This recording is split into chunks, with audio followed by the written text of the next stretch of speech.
പത്മരാജൻ്റെ നക്ഷത്രങ്ങളെ കാവൽ എന്ന പുസ്തകത്തിൻ്റെ അവസാന ഭാഗത്ത് ഇങ്ങനൊരു ചോദ്യമുണ്ട്. പ്രവചനങ്ങളുടെയും കണക്കുകൂട്ടലുകളുടെയും പിഴച്ച ചുവടുവെപ്പുകളുടെയും സമാഹാരത്തിൻ്റെ പേരാണോ ജീവിതം? നമുക്ക് ചുറ്റും പുകഞ്ഞു തീർന്നുകൊണ്ടിരിക്കുന്ന വശ്യഗന്ധങ്ങളാണ് ഓരോ മനുഷ്യരും അവരുടെ ജീവിതങ്ങളും. പറഞ്ഞു വരുന്നത് ഈ അടുത്ത് വായിച്ച നിജീഷ് കുമാറിൻ്റെ കഞ്ചാവ് എന്ന പുസ്തകത്തെക്കുറിച്ചാണ്. അതിൽ പ്രതിപാദിച്ചിരിക്കുന്ന കുറേ മനുഷ്യരെക്കുറിച്ചാണ്.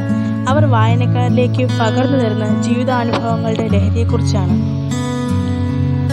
നട്ടുവളർത്തിയ രഹസ്യകാമനകളുടെ ഒരു കഞ്ചാവ് ചെടിയുണ്ട് മലയാളി യുവത്വത്തിൻ്റെ മനസ്സിൽ. അതാണ് മോഹൻലാൽ. പിന്നിട്ട താളുകളിലൂടെ പിന്നെയും അങ്ങനെ കുറേ മനുഷ്യരെ കണ്ടു. ജീവിതത്തിൻ്റെ പല ലഹരികളുമായി തീർന്ന മനുഷ്യരെ.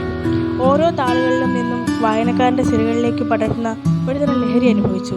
അവസാന താള് പറഞ്ഞപ്പോൾ സ്വന്തം ജീവിതത്തിലും ലഹരിയായ ചില മനുഷ്യരുണ്ടായിരുന്നു എന്ന് തിരിച്ചറിഞ്ഞു.